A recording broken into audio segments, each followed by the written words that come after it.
All right, if you see some bleary-eyed Democrats, it's because they were holding a late-night protest on the Senate floor. Such partiers. They're trying to derail Republican efforts to repeal and replace Obamacare. They broadcast the whole thing on Facebook Live, part of an effort to portray the repeal effort as reckless. Here's Senator Elizabeth Warren of Massachusetts. What's the first thing on the Republican agenda now that they're in control? Is it working to help improve health care in America, working to bring down premiums and deductibles, making fixes to expand the network of doctors and the number of plans that people can choose from? Any of those? Nope. The very first thing on the Republican agenda in the 115th Congress is to shatter health care in America. Or to actually make it affordable, Liz. But Senate Majority Leader Mitch McConnell accused Democrats of failing to acknowledge the problems with Obamacare, which have led to big premium and deductible spikes and fewer insurance options. Unfortunately, there are some who will never accept the realities of this failed partisan law. They seem more interested in messaging exercises than replacing Obamacare with real solutions to improve health care. Our nation cannot continue on this trajectory as Obamacare continues to unravel at every level, leaving Americans to pick up the pieces. But some Republicans are getting nervous about repealing Obamacare because they don't know what the replacement bill will look like, and they're concerned it could drive up the deficit. So we are in quite a pickle here because obviously Obamacare has failed. You're seeing that, and a majority of Americans feel the exact same way. Do the Republicans have a solid plan right now to replace it along with a repeal? Yeah, I think there's a lot of plans out there that have been put forward. What we've got to do. Do they have a solid plan? No, but part of this is doing it right, Kennedy. I think you saw what the Democrats, when they did it, they jammed it through. Nancy Pelosi told us you can read the bill after we pass it.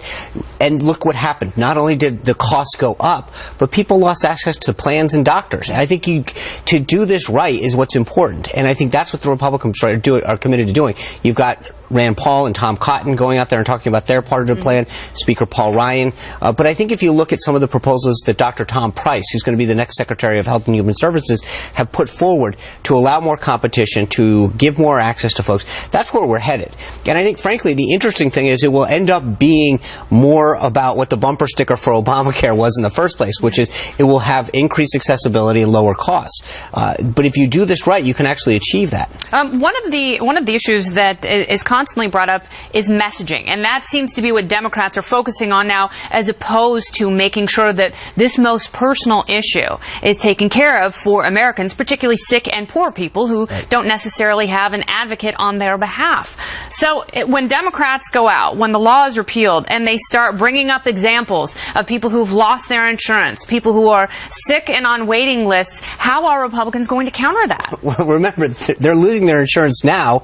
There's too many times when you're walking in and your doctor tells you we no longer accept the plan that you had, or frankly, you find out the plan that you had is no longer available anymore in your state. So I think if the Democrats want to hang their hat on Obamacare, they're going to continue to see the results that they did in November get magnified. I think this is the idea that this is the message they took from November, I think as a Republican is pretty reassuring.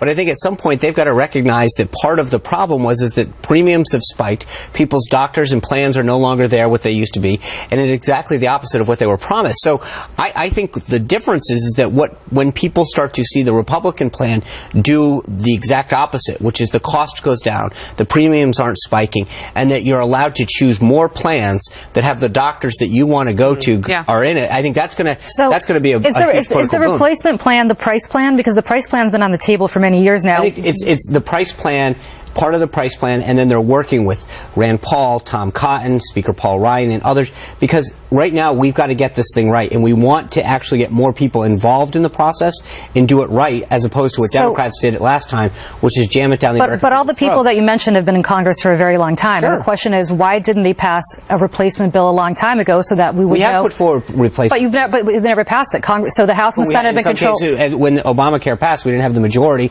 But now you've had it for many years. Why not pass it? We as of January 20th, in 10 days, we'll finally have a Republican House, a Republican Senate, and a Republican president. You repealed Obamacare, I don't know how many times? 62 times, right, without having a Republican president. So in the same way... But it never passed. But in the same vein, you could have absolutely passed a replacement bill without a Republican president. Well, where and then would that have gone? It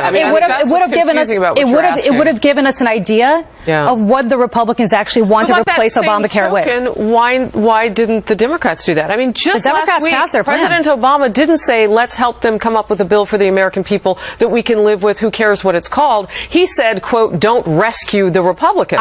That's not helpful. I'll answer the question. The Democrats did their part. They passed a health care bill. You may not like it, but they passed the bill. Now, my question for the Republicans is, why didn't they pass a replacement? But they knew that there were problems with it, let's talk about what we're going to do moving forward. I agree. I'd love to know what it is. Because I don't want to see Democrats just be obstructionists and don't hold on to something for the sake of holding on to it, because that status quo That's is not what I'm suggesting. I would like to know, before they repeal this bill, what they're replacing it with. Right now, I'm hearing about replace and delay. I'd like to know what Democrats would do to be helpul in this whole process. I think that's we have to roll on, because the steamroller's not going to stop, and we have to get to tough questions expected today on Capitol Hill over President-elect Trump's plans to build a border wall and have Mexico pay for it. Mr. Trump's choice to lead Homeland Security set for his confirmation hearing. So how will the new administration's plans for immigration play out? That discussion is coming up right here on Outnumbered. I saw you laughing, Trump.